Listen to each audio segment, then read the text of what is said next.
Bulls fans, welcome into the Around the Horns podcast, the official podcast of the Pueblo Bulls Hockey Club. Very excited to be back and joined now in the first period by assistant GM, assistant coach David Nelson. David, thank you for stopping by and talking today. Yeah, no, thanks, guys. I'm happy to be back. It's been quite some time, so let's get rolling. As always, my co-host Mario, feeling good after a nice weekend of Bulls hockey, right? Absolutely. Happy to have it back. Starting off the new year the right way. I mean, that's what we want, some W's in the win column for sure. So although it was a little different this past week, but we'll get into that here some more in a bit. Yeah, absolutely, Dave. I want to get started with the play we saw over the last couple of games. The Bulls look good. I mean, it just a little bit of a slow start to the weekend, but man, did they get it started by Saturday and Sunday. Yeah, no, I thought, overall, looking at the weekend again, you take 2 out of 3, you win a series, and, move on. Second series of the new year, both at home, and we're able to come out on top in both series. So it's little coming out slow on Friday, but it was a good hockey game. It was 1-goal game. So at that point, you're looking one shot ties the game and you're going into overtime, or hopefully you get a bounce to there or whatever. And obviously moving into Saturday and Sunday, or I guess Monday and Tuesday. Right. Yeah, that we're able to come back, win 2 hockey games, and take the series. So overall, it was a pretty good weekend. And now talk about that, too, the weird scheduling. I know you guys are just excited. We talked about it the first show back, just to be playing hockey and being on your home ice. But you've also got to suit up then for a 2 o'clock Sunday game and then noon games Monday and Tuesday. For the boys, that may be past when some of them normally are waking up. But you've also got to get ready then and dive right back into it. Was it weird trying to adjust to that midday game, or how did you get that flowing for the boys? Yeah, no, I think on the front end, right, where you're coming off of the first home series on a normal weekend, Friday, Saturday, Sunday, you're like, okay, I have an extra day or two to give the guys some downtime and rest, which is good on their bodies. And now, on the back half here, you're like, okay, now we only got 2 days to prepare for you or for Provo coming in. So, overall, it was a little bit different, but again, we were transparent with these guys through and through that we give them, the heads up of what to expect for the weekend games. They've done a really good job of adapting and understanding that things can change, day to day or week to week, and in this time we've been battling it all year here with our schedule, but a little bit different, but again, I thought we adjusted well. At the end of the day, you're playing hockey games, and then that's the only thing we can really ask for. This weekend you guys really set the tone early in all the games and really dictated how Las Vegas was going to have to match up with you guys. Yeah. How's that changed? We saw earlier in the year, we were kind of playing catch-up a lot. We've kind of turned the corner now. How's that affecting game planning and strategy for you guys? Yeah, no, I think, you just touched on earlier in the year, we're always down a goal or two, never really finding a way to score that first one, which has affected us where, again, if you're not coming from behind, you're putting yourself in a better position to win, down late in the third period. And I think we're slowly, ever since about the showcase time, we did a really good job of scoring the first goal and jumping out to those leads. And now we're progressing here into the second half. And, I think it's good for the guys to understand that if you're able to get the first one or the second one, not to be able to step off the gas, but to give your guys the ability where you're not playing under pressure. You're playing with more confidence and things like that. So, again, we've tried to drill it into the guys' head. Let's get that first goal mentality. Let's win the first 5 minutes of the game. Let's dictate our play and not have to change the way we want to come out and challenge these teams. Let's set that tempo. Let's set the example and make them adapt to us. And we're seeing positives coming out of that way. And if we can continue to build for it, I think we'll see a lot of success. The offensive strategy, the way you guys are playing on the ice, obviously a little bit different, but I also want to talk about the overall play style and some of the aggression of the teams coming in. It seems like over the last 2 series, you guys have struggled with penalty minutes, obviously the other team doing the same, and then we saw it kind of reach ahead this last weekend with a fight breaking out on the ice. Yeah. And obviously the last thing you want to see when you guys are going out and competing, but just talk about that. Being that top dog, teams are coming in playing a little bit more aggressively. How do you combat that? How do you temper some of that kind of the anger and the aggression that the guys are ready to go out and play with? Yeah, I think, like we've touched on this whole time, it's a game of emotions. And I think if we're able to, dictate our play right away, not fall into their traps of taking penalties and getting into the 1-for-1s or the 2-for-1s or whatever. We tell the guys all the time, these teams coming in to play us, we're the number one team in our division. We believe we're the number one team in this league, and our end goal is to win a national championship. And teams have the mindset they got to beat us to get to their goal too, right? And so, for us, finding a way to control that anger, to control the excitement, to control all the emotions, putting your best foot forward. Trust yourself, trust your partner, trust your teammates, trust the system, and continue at the end of the day to have 100% effort, and you're going to find yourself in positions to win. But again, not trying to get out of your lane as far as the game we play or you play as an individual. Once you fall into the other team's trap, that's exactly what they want, right? They're coming into your building. It's tough to play here in Pueblo, whether we have 800 fans or not. Yeah. It's a different arena. It's smaller. You feel confined, and we want to use that to our advantage. So as long as we play our game and can stay out of all the extracurricular stuff, we believe that we have the talent, the skill, the systematic part of all the hockey game that will fall into place and find ourselves winning hockey games. Something else I want to talk about, I don't have the numbers right here, but you guys have had a lot of shorties, a lot of shorthanded goals. Tell us a little bit about special teams and what's kind of propelling that success as well. No, I think it's guys understanding, taking an opportunity. We have a fantastic kill.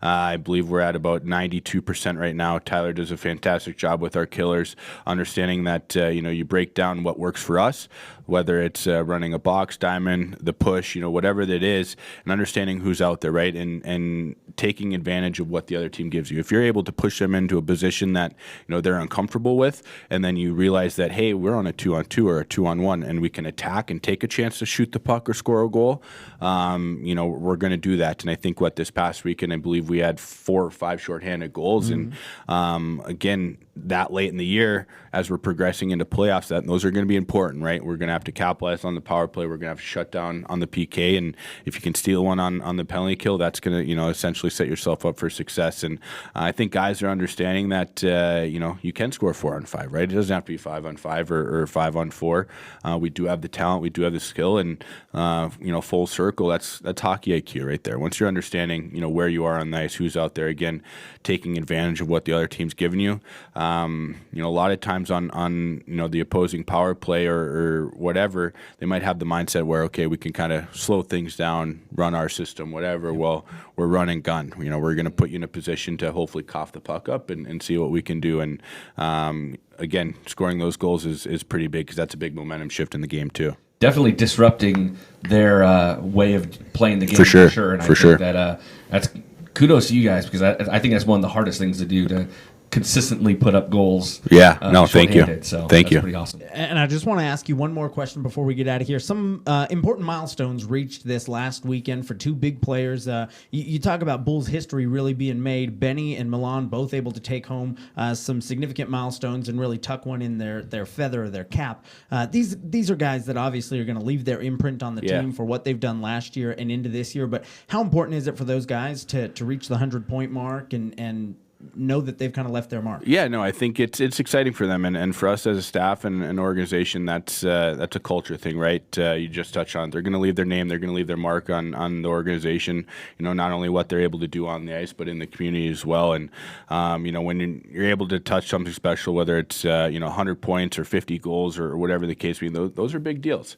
Those are something that you remember for a long time, and moving forward, They go on to college, make their commitment to whatever school, and then when they come back to Pueblo, they get to kind of flaunt a little bit and have a big chest and whatever. But congratulations to them. Again, it's the expectation though that they had to put the work in to do it, right? We have a tough program here where practice isn't easy, workouts aren't easy, a lot of community involvement.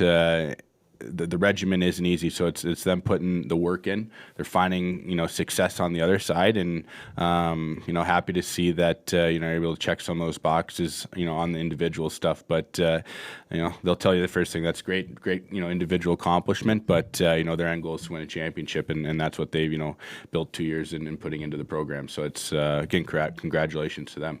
Well, congrats to everything that the team has been able to accomplish up to this point. Still leading the division and now taking some personal accolades home. Dave, thanks again for taking some time. Yeah, no, thank you guys. Appreciate it. To the Bulls fans that have listened all year, don't be afraid. This episode is going to be bigger and better than ever. We're back and excited. We hope you'll stick around for second and third periods here on the Around the Horns podcast, the official podcast of the Pueblo.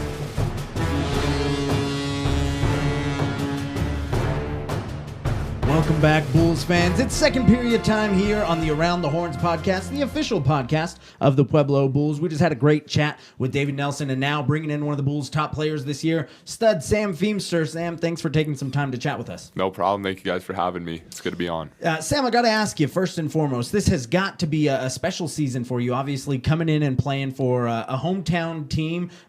Maybe not necessarily the way you thought you were going to start the season with the team, but you got to be excited to be here and be a part of the winning that's going on this year. 100%. It's awesome that I can play in my hometown and for a team that's successful. That's definitely a big blessing, and it isn't what I thought or where I thought it'd be originally, but it's definitely worked out for the best. Talk about that process a little bit. What led you to coming up into Pueblo, and how close you were to the wire making the call? Yeah, so I was starting the year in Shreveport, Louisiana, in the North American Hockey League. I was trying to make that team there, and all throughout that process, I was talking to coaches here, and they always have told me, hey, you have a home here, so I've really been thankful for that. And because of COVID, a lot of teams in the junior levels have been getting more players than they expected, and so that's kind of what the situation was there, where I thought I was going to be there, but they brought in some more guys, so I ended up here instead. And it's really been a blessing in disguise just to help me grow in different ways than I would have there, I think. And over the last couple of weeks, too, being on the line that you've been paired up with an all-Pueblo line, are these guys you played hockey with growing up with, knew pretty well? That chemistry kind of seems undeniable. Yeah, it's been a lot of fun playing with those guys. I was playing with Zach and Javen over the past few weeks, and it's just fun playing with those guys. I grew up with Javen playing all the way up, and then Zach for a few years there too. And so we just have a good chemistry where we know where we're going to be on the ice and work together well. Nice. Yeah, definitely. 2 weeks ago, I mentioned during the game with Coach Nelson, you guys are really like the spark plugs out there. You guys are really crashing the net. You're going hard, out skating the other team too. So tell us how that line that you're on has really kind of differentiate itself from the other lines. So I think really the main thing is we just are three guys that are going to work hard every shift, and we try to bring it every shift because we're not guys that can rely totally on our skill. We got to bring that grind and that work ethic day in and day out. So we definitely come together, and we really try to make a point that we can play against anybody and be one of the top lines out there, hopefully. But it's also got to feel good. You said not rely on your skill. There's some pretty good skill. When we talk to guys on the team, they're asking about who's got the best hands. Your name has come up a couple of times. Javen has come up more often than not. There's almost like hidden gems on that line, and you kind of have the advantage of going up against maybe a slow shift or I guess being able to capitalize coming right off a penalty kill or something. Yeah. But you guys have the skill to get it done. It may not show up on the stat sheet all the time, but Mario and I are constantly talking about it. Sam's in there doing this. He's disrupting this. He's right in front of the net. Some of these things that really take your game to the next level, is that stuff you work on? Is it pointers in practice? Where are all those little things coming from? Yeah, thank you. I appreciate that. But it is definitely every day I'm trying to work on something, coming out of the corners with my feet moving or whatever skill I kind of felt the last weekend I had a struggle with. I try to work on that in practice, but it is, for me, is trying to work hard and be in the right spots on the ice and work hard away from the puck, and then usually when I get the puck, good things happen. Yeah, there. and I will say, if there's one thing you're really struggling with this year on the ice, it's keeping your teeth where they're supposed to be. Keeping some dentists in town really, really high on the Feamster list. You're just aggressive out there on the ice, but talk about it. Is it ever going to damper the way you're out in the action, or it's just kind of part of it? Yeah, it's been frustrating for sure. Getting a few teeth chipped this season hasn't been a fun part, but it's fire for me. I just kind of use it as, hey, got nothing else to lose now. I can just go out there and put it all on the line. So it's been frustrating, but it's also fun though. We get through it and just move forward, playing through whatever happens. Well, part of that too, I think we see not only a threat offensively, but you mix it up there with those guys, and I've seen you kind of get under people's skin. So, maybe if you didn't do that as much, your teeth would be all completely intact. But still, it's good play. It's good play.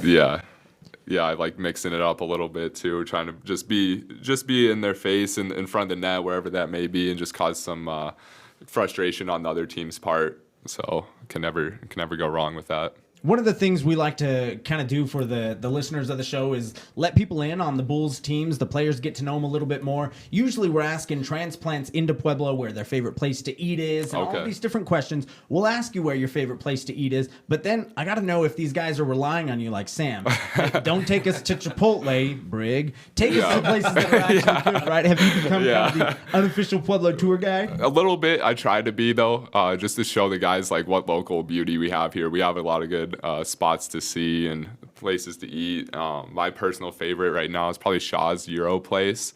And then in Pueblo West, Asian Tropics is unreal. I've been going there, but we definitely got a lot of Chipotle guys on our team right now, so we're trying to change that and show them the Pueblo taste. Go to Jorge's, get some Mexican food, and just get the feel for the town. Nice, and part of that too has to feel good, knowing that it's kind of been this narrative over the last couple of years, really growing that Pueblo is this hidden gem. And I think when you get a chance, some of these guys come in, they become friends over a year and a half, 18 months. You guys are playing together. You get to kind of show them this. And when we talked with Andre Blaha, who came last year, he said, "This is like my home now."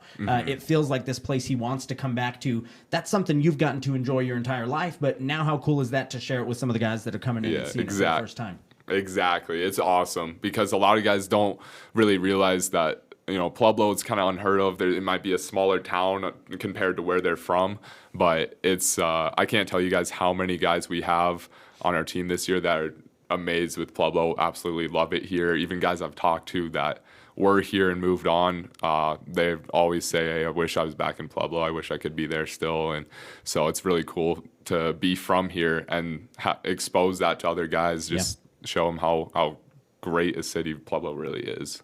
Winning culture for the Bulls, as well as a winning culture for our community as well. That's the goal. So, yep. It's pretty awesome. Sam, I got to ask you too. Bulls fans are always excited, but it's also saddening when you see someone succeed and either get an early offer or be able to go and play somewhere else. You've got another year of junior hockey still eligible wise. You've come in and made a huge impact. What personal goals are you kind of looking forward to, whether accomplishing with the Bulls or trying to make it to the next level, already looking forward? So my first number one goal is just have a great end to this season, have a really strong finish. Hopefully, just end the season. My personal goal is have at least a point per game. I've kind of struggled with that this season a little bit, but that's something I'm trying to focus on in this last half of the season. And then obviously win a national championship's the main goal right now. And then going into next season, that's going to be a lot of decisions to be made for that. And I don't have anything set in stone yet. So it's just going to be following the Lord's plan for me and see whatever he has for me. Well, we wish you the best of luck. We're glad you took some time out to chat with us this week, and go get him this weekend on the ice. Thank you guys for having me. That was awesome. Appreciate it. Second period wrapping up here with Sam Feamster. Don't go anywhere. We got a third period guest coming up, going to blow your mind. Stick around to the official podcast of the Pueblo Bulls, the Around the Horns podcast.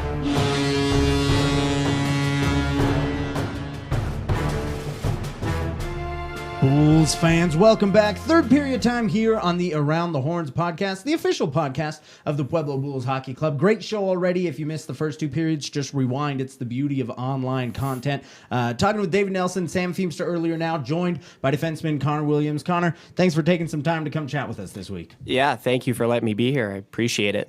Connor, somewhat of a new face here to the Bulls, joining the team this season. You had some success last year. Obviously saw that the Bulls were a successful team. And what led you to Pueblo? Crazy story. So originally I signed with the Brockville Braves, which is a team in Canada that play in the CCHL. And due to COVID and all the restrictions, I wasn't able to get over. And I was literally sitting at home, nowhere to go. And my old coach from last year kind of reached out to these guys and just said, you know what, this is a good program, and they're in it to win it. And at that time, I'm like, I just jumped on that because I had nowhere to go. I'm like, absolutely. So, and I can't be, any happier now. This is an awesome place, and we have an awesome team. Yeah, talk about being able to come in, not only make an immediate impact. Goal within the first weekend, making yourself known, kind of a presence there on the defensive side of things, but you're also surrounded by ridiculous talent on a daily basis. So these guys make it easy for you to transition into the team and just kind of cement yourself right up there as one of the top couple guys. Absolutely, and all these guys are great guys too. So they made me feel like I was at home, and it was really a smooth transition coming in, and that's kind of where I got that success from. We have a lot of returning players, but you came in from the jump as a stalwart player. You're pretty solid, and they count on you and rely on you quite a bit. What's that like from a leadership perspective on the team, coming in, being the new guy, and still having an impact on the team?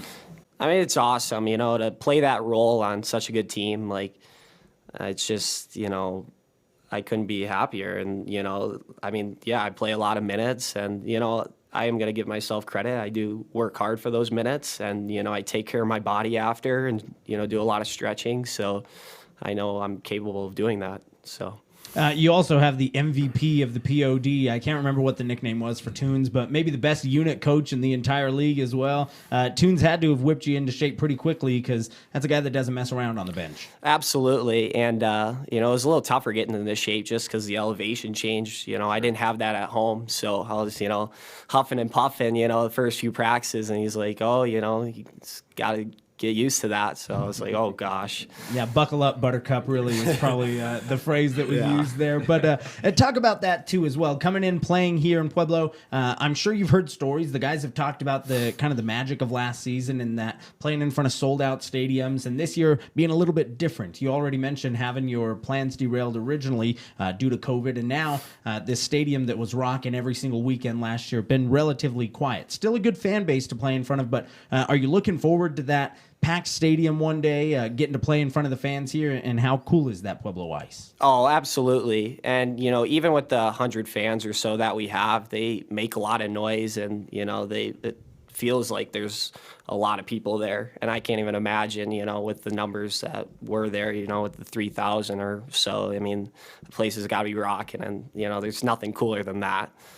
With being new to Pueblo, hopefully your teammates and your billet parents have gotten you out and about. And we always ask people, where's your favorite place to eat here in Pueblo? You guys are going to kill me because, I have such awesome billets that they cook for me all the time. And shout out to my billet mom, Gina. She makes the best steak enchiladas, and nothing can beat that. She's the best, and, I have the best billet family. So when you said we were going to kill you, we thought you were going to say Chipotle, because Sam said there's still some Chipotle holdouts. But I got to say, you're better than the Chick-fil-A and Chipotle answers we've gotten earlier in the year. So shout out to Gina's homemade what was it, enchiladas? Yeah. Better than Chipotle. Sorry, Brig, again. Hopefully we get an invite, though. We'd like to try that. Absolutely. Yeah, right. Absolutely. Bring them by the pod if you've got a minute. I got to also ask you, coming in, you got a new batch of teammates, and it's easy to connect with these guys, especially with what you guys were dealing with just a little over a month ago. 11 straight days on the road, stuck, what seems like being stuck in Utah. But you're able to bond a little bit more with the team. You guys feel like you've got, a little bit more of a connection, like you've formed more of a bond as a team together just because of the circumstances dealt to you guys? Absolutely. When you're sharing a bed with someone, for 11 days, you're really get to know them whether you like it or not. And, we've battled through a lot of adversity this year, especially on that road trip and just all the traveling we've done so far. And, that's another reason why, Pueblo is such a great organization, because it was top notch, on the road, and, everything was very professional. So now, one of the nice benefits about being kind of a little bit more bonded as a team too is the ability to throw the gauntlet down and talk a little smack sometimes. We don't necessarily need to throw anyone under the bus, but I can rev the engine if you'd like here. We always ask about the fastest skater on the team and best hands on the team. You gonna throw yourself in the conversation, or where does those two battles stand? No, I'll be a nice guy today. I think the fastest guys probably Milan Bresco or Benny St. Ange. Those are two pretty fast guys. And I would also say Benny and Javen Billings probably have the best hands on the team. Go back just a second here to the segment in the first bit. We were talking about some of the personal accomplishments your teammates and two of the guys you just mentioned have reached. 100 points with the team is an awesome milestone. Have you set any for yourself this season, milestone with the Bulls, or just kind of a team goal? Yeah, my main goal is to win a ring this year. That's been the goal since day one, and that'll always be the goal. But, as far as points wise, no, I just want to play a solid, 60-minute game every day. And, if we're getting wins, even though I'm not on the score sheet, it's a good day, so. Perfect. I noticed too, on the power play, you run the point quite a bit up top. So they rely on you quite a bit. What's that like? Yeah, I mean, that kind of pressure, I should say. Yeah, and I don't even think of that as pressure. It's more of a compliment. That I am running the point, and that they rely on me that much, and it's just it's awesome. You're not much of a pincher. You kind of stay a little higher. Yeah, I like to keep away from that, because the times I do get beat, usually ends up in the back of our net. So that doesn't happen too often. I mean, you get back there pretty good. I know that the team is, when we watch, we feel confident when you're on the ice. So I know the team does as well. So thank you. I really appreciate that. Final question before you get you out of here. One question about the unit you play with specifically. Mario said the team feels pretty confident when you're back there on the defensive side, but you've also got to feel good that your last line of defense has been solid all year. Working with those goaltenders and making sure that you're protecting them, keeping guys up out of their face. You guys have done a great job so far. Not a lot by way of, kind of controversy in front of either Dougie or Blake, whoever's back there. But does it feel good knowing no matter who suits up, you've got maybe one of the best goalies in the league behind you? Oh, absolutely, without a doubt. And it's great that we have two great goalies because, they, battle each other every day for that number one spot. And it only makes the two of them better and the team better, So, I mean, those type of things are going to win a championship, so. Well, championship or bust, Connor, we appreciate you taking some time out of your busy work out here to come chat with us. Thank you. I appreciate it. Best of luck to Connor and the Bulls this weekend. If you're a huge Bulls fan, as we know you are because you're listening to the best pod in town, follow along with the Bulls all weekend on Hockey TV. They're going to be back playing some games here. Unfortunately, fan situation still not settled, but have no fear. You've got the best coverage on Hockey TV, and you can listen to the official podcast of the Pueblo Bulls every single week, the Around the Horns pod on Facebook, on Podbean, and on YouTube. We appreciate you sticking around. Go Bulls.